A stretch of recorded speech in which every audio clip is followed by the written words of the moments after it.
Good morning, everybody. Day 19 of spiritual healthcare. It is good to see everybody. I'm gonna wait a little bit to let everybody log in and whatnot, but it's good to see everyone on this very lovely Wednesday. Hopefully, you guys are all staying in and staying safe. And we've got so much to cover today. There's a lot of really, really great questions that have come in. And some interesting topics as well, some like brand new topics that we haven't really touched on or anything like that. So I'm really looking forward to getting into this afternoon, because we talked a little bit yesterday about dreams and things like that, but today it's pretty cool. Actually, we're going to be chatting a little bit about deja vu. We're going to be talking about sleep paralysis, and another thing we want to cover. It was a great email question that I got sent yesterday, which was, why are some people more likely or seem to be more prone to experiencing paranormal phenomenon than other people? So there's going to be a lot to cover today. I'm really looking forward to getting into the idea of how parapsychology kind of looks at deja vu and sleep paralysis as well. And there's some really interesting stories and cases around those, and what the difference is between something like sleep paralysis and a nightmare, for instance, right? So I think a lot of people are going to be having not necessarily issues with sleep paralysis lately, but issues with bad dreams and things like that, just because of the current stresses that we're under, right? So we want to talk about some of the difference, how paranormal phenomenon can manifest within sort of sleep paralysis and things like that. So we're going to cover that as well, which is super cool. So as I say, I'm really excited about getting into this, because there's so much, there's so much to talk about. Hello to everybody logging in. Hey Patricia, hey Des. Say hey everybody in the chat. As I was mentioning yesterday, that for those of you guys who ask questions in the chat and then I don't get to them, I don't always see them coming up, so I always go back afterwards on the thread to make sure I've covered everything. And if I didn't get your question, I will get it the next day. Okay, so make sure you write them in the chat box, and I will grab them and and we'll do them tomorrow, because it seems to be working out the best. It's funny because Facebook shows you so much of the chat, but not all of it. So. So let's crack into this, you guys. And the first question actually came from Don yesterday, and he was asking, how does the parapsychology or paranormal explain deja vu? Because how many people have had that happen, right? You think you're positive you've been somewhere, or you recognize somebody or something like that, and you swear to God it's happened. And interestingly enough, most of the time, deja vu is kind of a distorted memory, right? Like most of the time, it's pretty explainable. Our minds will do funny things. However, because we talked about false memory a few classes ago, but in parapsychology, deja vu can often be associated with incidences of reincarnation. How cool is that? So when we're looking at out-of-body experiences, when we're looking at studies in reincarnation, people like Ian Stevenson have really pushed the limits and boundaries of trying to understand how that relates to things like survival after death. So it was about 1960, Ian Stevenson won Best Paper from the American Society of Psychical Research, and he ended up finding 44 cases with past life memories. Okay, 28 of those cases ended up making 6 perfectly complete and accurate statements about what they believed was a previous person during their previous life. So it was a really interesting case study. Now, he ended up being funded by the Parapsychology Foundation, and his studies got funded in 1961 because of this, and he ended up writing a book about it and whatnot. But he's probably one of the most leading experts if you're looking for information on things like deja vu and reincarnation. Ian Stevenson is the guy. He is totally the guy. Interestingly enough, a lot of the most convincing cases of this come from kids. like young kids, like between the ages of about 2 and 5, people find that they start recollecting memories and just strange things like that, where they shouldn't have any information about what it is they're speaking of. So for example, languages they just never learned. Like there's no way they could have learned it, and they're fluently speaking a language. Birthmarks that relate to that previous person. Oftentimes a birthmark will come up, then they find out later that the person that child is identifying with had an injury in the same place, like a burn or was stabbed or something like that. And funny enough, about 20% of those kids end up talking about something that in parapsychology they call intermission. So intermission is the space between the time when somebody is basically in non-physical. So after they die, but before they believe that they get manifested again into another body, they call it a period of intermission. And about 20% of kids start recalling things from that time space. So it's really, really interesting. So deja vu, as I say, in parapsychology, it means something a little bit different. It's sort of a symptom of something else. So I highly recommend, if you guys want more info on that, check out the Psi Encyclopedia, so PSI Encyclopedia, and search deja vu or reincarnation or something like that, and you'll get tons of info.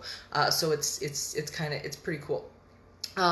So that kind of leads us into a question that came in from Michael yesterday about sleep paralysis. So how I'm sure, hopefully there's nobody on here that has experienced it, because it can be very terrifying.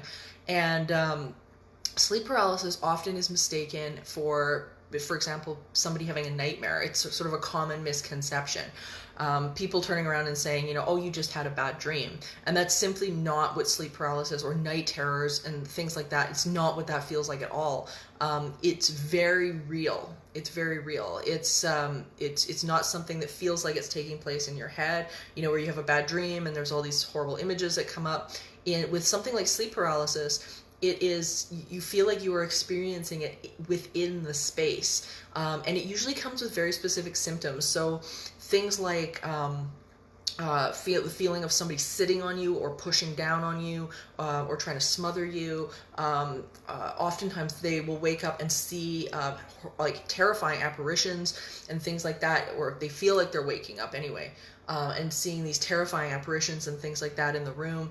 So the sleep paralysis in and of itself can be really frightening. And then of course it's coupled with the fact that it's taking place during that time period where, you're kind of asleep, but your brain has also told your body to not move. Because our brain does that. It says, you know what, you can't move or else you'll get up and start acting out and all that kind of thing. And with sleep paralysis, so you're still in that state where your body's like, I'm trying to keep you still. So you feel like you can't get up and do anything, but you're experiencing all this stuff around you. So it can be really frightening.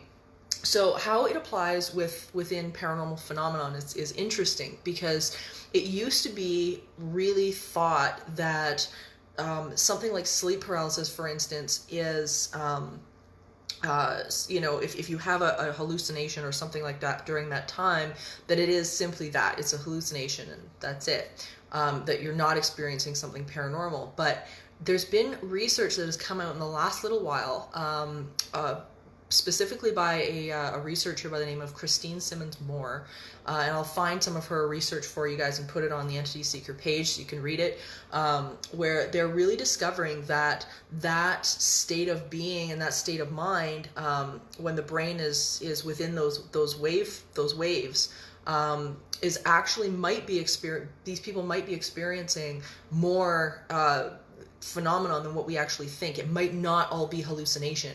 So it's really interesting as to where this is kind of going, because we're so on the cusp of understanding what our brains are doing, that we can't now rule out the fact that some of what people are experiencing during this time might actually be something a little bit more than just our brains overreacting or or shorting out or whatever's going on. So it's really interesting. I have a very good friend and fellow investigator Matt, who I wrote about in Teaching the Living, for those of you guys who have that book, who experienced a very interesting form of sleep paralysis when he was a really young kid, and he would wake up to feel a something.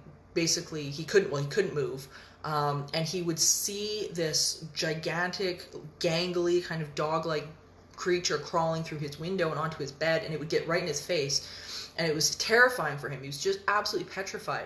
And what was so interesting about this was the fact that we found out years later, and I mean, like, literally, he's almost 40 now, and we only found this out about 5 years ago. We discovered that what he was seeing and some of the things that he was experiencing within the house he was in had a great deal to do with the history of the land and the history of the property and the area, and connected into a very famous Alberta story and piece of history about Swift Runner and the Wendigo. So he was living about 15 minutes from where Swift Runner, who was a notorious killer in Alberta, had claimed that the Wendigo had come in his window and was attacking him in the middle of the night, and he was living literally 15 minutes from where this was happening. So it was very interesting. So it seemed like he was picking up possibly on those thought forms that were still in the area, which was really fascinating. So, we have to be able to look at things like sleep paralysis and whatnot with a broader understanding now, and not just quickly write all this stuff off, because research is evolving and growing in this every single day. And I wasn't even aware that it had gone as far as it had until recently. So had to share that with you guys. It's really, really interesting. The next question is really awesome. Hold on, guys. All right. So the next question, I got a real kick out of this, because I think it applies to so much, and there's so many people that have asked this, especially about the people around them that have not experienced anything paranormal, because that can be so frustrating. So this question actually came in from Tim, and he started by saying that he was actually a researcher himself, and he says, I once joined a paranormal team on an investigation for an article I was writing. We always get results here, the team member said. The night I went, absolutely nothing. So if the paranormal is all around us, and so many experience it all the time, why do others not experience anything when trying? So this is really interesting. And Dave here, he's relating the fact that he actually had sleep paralysis at one point. And it's absolutely, it's really, really terrifying. So Tim, really, really good question, because when oftentimes trying really is the problem. When people go in and they're trying to experience something, usually you can almost guarantee that it probably isn't going to happen.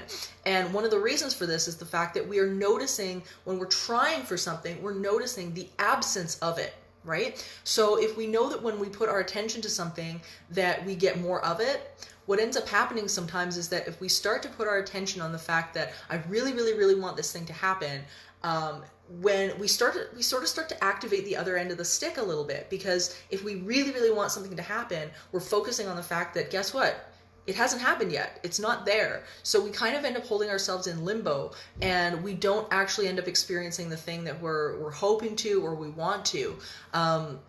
So coming at it from a place of sort of lack-based thinking, when we're going into any sort of haunted location or anything like that, if we're sitting there, kind of thinking, well, I don't think anything's going to happen anyway. I'm looking around and I'm observing that nothing is going on. Well, guess what? We tend to get more of what we observe. And if we're observing that nothing's happening, then usually nothing's happening. This is often too why people who are really straining to have that connection in non-physical with a loved one oftentimes miss it. They don't end up getting it. And that's exactly the reason why. They basically are, they're looking around, they're missing their loved one. And if they're missing their loved one, and guess what? they're noticing that they're not there, and that's so hard to do, especially when you're really missing somebody. You really want to have that experience with them, but sitting in that place of missing and wishing that it was going to happen is actually sort of counterproductive to having that experience. So being able to go into a place and being in the least state of resistance possible. So for example, being able to take a breath, basically holding the experience like water. I usually use the analogy of if you scoop some water up in your hands, right, and you're holding the water. As long as you're holding the water like this, then guess what? No problem, right? Like you're able to cup the water. But as soon as you start to do this with it, what happens, right? Everything's gone. So when we go into any sort of location with a paranormal phenomenon that we want to experience, I always suggest people hold it like water. Be in the best state that you can be. Let go of those, any sort of specific expectations, and just allow for that connection to happen, and you'll experience a little bit more than most. But so many times, we have these investigators and whatnot that they go in, or just people that want that connection, they go in and they think to themselves, oh my God, I'm gonna focus on it enough, and I'm gonna put out all my equipment, and I'm gonna wait, and so many times it just won't happen. Interestingly, the best sessions that I've ever done with EVP, or electronic voice phenomena, have been not sitting there and asking questions, not sitting there and trying to entice a response, but actually sitting there and it's with the client, or with the with my other my cohorts, and just having fun, just telling jokes, having a discussion, having conversation. And then lo and behold, bam, stuff starts to show up, stuff starts moving, recordings happen. It's really, really interesting. A great example of this we kind of touched on yesterday was the Philip experiment, where all of these people from the Society of Psychical Research, they'd all wanted to create or recreate a Victorian seance, and create an entity that they had basically manufactured or manifested themselves. They wrote out what the characteristics of that person was going to be, and they believed in it enough that they ended up manifesting an intelligence. So the neat thing about this factor is the fact that when they were trying for 2 years, they went in and they were being stoic about it, and they were focusing on and meditating on it, and just they were just trying to force it to happen. And they realized really quickly that they couldn't. They really couldn't. Nothing was going on. But yet, as soon as they realized that the factor that they were missing was fun, then within 24, 48 hours, stuff started to happen around them. So as soon as they let go of trying to force it, as soon as they let go of all of that, as soon as they just sort of sat in that allowing space, they started telling jokes, they started having some fun, they started seeing it as a gathering and a get-together and a time of connection, and within, as I say, 48 hours, they were having stuff start to happen. Furniture was moving, and stuff was manifesting, and all sorts of crazy stuff. So that is such a massive factor when it comes to paranormal research. So Tim's question is really, really great, because I think so many people struggle with that. They think, why hasn't my loved one come to visit me, or why haven't I had that encounter with them? And it really is about taking a step back with all of this, and as I say, just being in that state of allowing. It's so important. And when we're dealing with, especially what we've got going on right now, where we've got the pandemic happening, and we've got so much of so much has kind of been cut off, and we're looking for that connection again. Being able to reconnect back into that stillness, being able to reconnect, and be in that state of allowing, be in that state of surrender, and just go, what? I can do my part just by staying connected with who I am, because there is just no amount of sickness or upset or depression or anything like that that is going to aid or help someone else. You can't get sick enough to make someone else feel better. You just can't. So the best thing that you can offer right now is, of course, stay at home, of course, do your social distancing, but also be in your connection as best as you can, because eventually, guess what? This is all going to lift. This is all going to lift. And in order for us to turn around and then be of service to others, it's not about going down into their hole and digging them out. It's about being that light and that beacon and letting them come forward. That is such a key principle with paranormal research, and I think it extends into all of this right now as well. So I wanted to give you guys a process today that is very much in relation to that, and I'm going to post it on the Entity Seeker Facebook page so you guys have the list. And what I wanted to let you guys know about is something called the emotional scale. Okay, so we've talked before about the idea that our emotions are kind of like a radio dial, right? So if we've got maybe depression and grief at the heavy end, at the one end, and then all the way up to maybe frustration or boredom, and then into contentment, and then all the way to the other end in passion and joy and bliss and love and fun on the other side, we've got that continuum. And sometimes it can be really hard when you're sitting down at that other end and you're really struggling to try to get yourself up to the end where you need to be. And oftentimes people try to make that jump. They try to go from a place like, maybe anger or depression and try to get to joy or try to get to happiness right away. And that's just not realistic. I mean, you are where you are, and oftentimes if you try to make that sort of quantum leap up that scale, it's not going to stick anyway. Okay, so it just won't, because you're not really there authentically. So what I'm going to do is I'm going to post on the Facebook page a list of those emotions, and the list comes from Abraham Hicks, the Teachings of Abraham, so you guys can check that out. It's probably the most concise list that I've ever seen or found. And then the process that you guys are gonna try, or hope you guys can try, is to find the thought that feels the best into that next emotion. So you're going to identify kind of where you are, and you can do this at any time during the day. You can do it tons of times during the day if you want to, but you're going to figure out where you are on that list, and then look at the emotion above it. Go, okay, how can I get myself up to that emotion? What are the thoughts that I need to think that are going to get me to that next emotion? So, say you're in, anger. Hopefully you're not in anger, but if you are in anger, and say the next emotion that you want to get to is maybe frustration, because frustration is a little bit less than anger, right? It feels a little bit better. So you're going to find those thoughts that, maybe bring you into frustration and stop leaving you in that anger space, because that's where people tend to get stuck, right? Is they find an emotion, they sit there, and then they can't get out of it. They can't go backwards, forwards, and whatnot. So I'll thank you, Dave. Dave's always insightful. Thank you so much. And good morning, Jan, by the way. Good morning, Dawn. Good morning, Jay. So I want you guys to if you get a chance, to give it a try.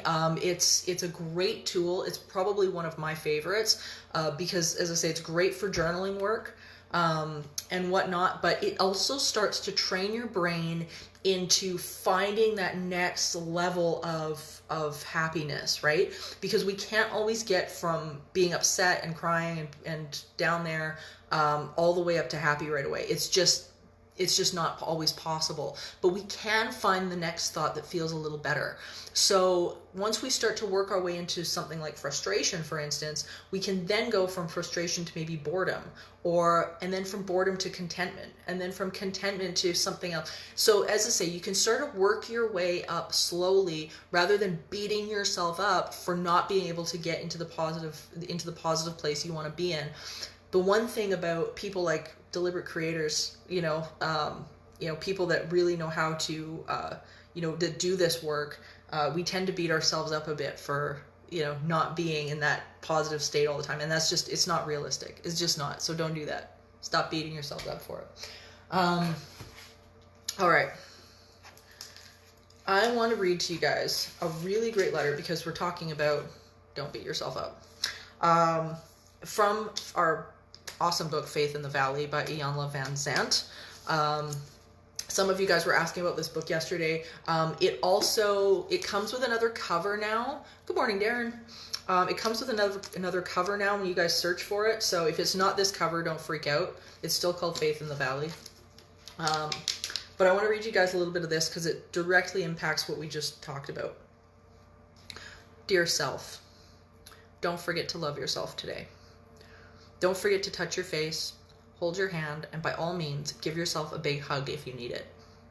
Don't forget to be understanding, kind, and gentle when you speak to you. And if you need a shake or a little smack, do it with love. Don't forget to compliment yourself, to celebrate your victories, to honor what you're feeling, and to tell yourself the truth about everyone and everything. If you make a commitment to yourself, keep it. If you can't keep the commitment, renegotiate it with yourself. And no matter how many things you have to do for other people, take a few moments to do something nice for you. If you have a good day, reward yourself. If you've had a not so good day, support yourself. And if you forget to do all of the other things, at the very least, make a point of telling yourself, I love you. Love. So you must give it to yourself. And it's so true. And, when we get to a place like this, what we're currently dealing with in our reality right now, we have to really remember that we're not always going to have a good day. Okay, we're just not. We're going to have frustrating days. We're going to have days where we're feeling like there's just no way out of what we've got going on. And it's really, really important to be able to sit in that, to own it, to not, just plaster over it with a happy face, because sometimes that's what we end up doing, right? We start to think, hey, wait a minute, if I'm supposed to be focusing on what I want, then I should be able to get to that happy space all the time. And that's just not accurate. It's just not true. Which I think is where the process that I just gave you guys, I'm hoping that that's going to help. Because sometimes we need to be able to sit there. We need to own how we're feeling. We need to know where we are in order to get to where we want to be. So it's not a matter of, being happy all the time or trying to fake it all the time. We have to be able to own where we are, own that emotion, and move forward from that perspective, right? So, figure out where you are. The emotional scale is going to help you guys do that. It's fantastic, and it comes from the book, Ask and It Is Given. Do I have it around here? I do. Hang on. There we go. It comes from the book, okay? Ask and It Is Given by Esther and Jerry Hicks from the Teachings of Abraham. Highly recommend, guys. It's really, really good. And as I say, I'm going to post that emotional scale on Entity Seeker for you so you guys can take a look at that and work with it. Yes. So, I wanted to remind everybody before we do our affirmations, all of the previous spiritual healthcare classes are now on YouTube, okay? So if you guys want to go back, you want to catch up, you missed a book title, or something like that, like you want to go back, do the affirmations, whatever it is for you, go to youtube.com/entityseeker, and all of the spiritual healthcare classes are going up there. So they're always going to be live every morning here at 10 a.m. Mountain Time. But after they're done, they're going to go immediately up onto YouTube, so you guys can rewatch them and share them and whatnot. And do that. Please share them, because I really want people to at least have the accessibility to the tools, have the opportunity to come in, join the community we've got going here, and create more of a peaceful just a peaceful environment every morning, even if it's just 20 minutes or half an hour, right? So yeah, please share this stuff. It's such a joy to be able to do this every morning. I'm so grateful that you guys are finding it so beneficial. As I say, it's one of my favorite things in the morning. I just love it. So, that being said, we have our health affirmations to do, and I have something for you guys to do as well. So this is kind of neat. If you have time today, not that, we're doing a whole lot, they have released a online virtual tour, and this is so cool, online virtual tour of Bram Stoker's Dracula's castle. I know, I was excited. I'm going to post a link to this on the Entity Seeker page here on Facebook, so you guys can take a tour through Bram Stoker's Dracula's awesome castle, because of course Dracula was a guy. He was a real guy in history, right? So that castle is still standing, and they have gone and done this virtual tour, which is so cool. And it's just so neat. So anyway, I'm gonna post a link to that for you guys so you guys can check it out, because as I say, it's wicked. It's just wicked. It's the neatest thing. One of the great things about all of this right now is that we're getting glimpses right into all of these unique places. A while back I posted a tour of the Paris catacombs, right? I mean, how many of us are going to get to go to the catacombs? It's, this is awesome. So there's so many benefits to what's happening right now. It's so cool. So I will post that as well this afternoon. All right. Affirmations, guys. Everybody take a breath.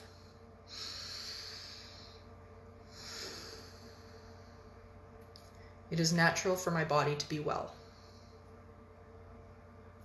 Even if I don't know what to do in order to get better, my body does. I have trillions of cells with individual consciousness, and they know how to achieve that individual balance. When this condition began, I didn't know what I know now. I don't need to understand the cause of this illness. I only have to gently, eventually release this illness. It doesn't matter how it got started, because it's reversing its course right now. There's no hurry about any of this. My body knows what to do. Well-being is natural to me. My inner being is intricately aware of my physical body, and my cells are asking for what they need in order to thrive, and Source is answering those requests. I'm in very good hands. My only work is to relax and breathe, and I can do that easily. And everyone take a breath.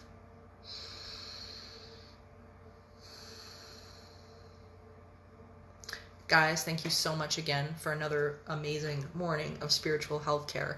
I so love doing this with you guys every single day, and we will be back here again tomorrow morning, 10 a.m. Mountain Time, for another session of spiritual healthcare. As I say, please share this, let people know about it, because there's been so many fantastic responses since I've been doing this, and I think it's so important for everybody to have community and stuff like that right now, and join in on the discussion. Come have fun. It is so much fun. Thank you, Dawn, so much. And I will see you guys tomorrow morning, 10 a.m. And remember, send the questions. I love it. It keeps this all going. So send the questions. Okay. Thank you guys, and I will see you tomorrow morning. Bye.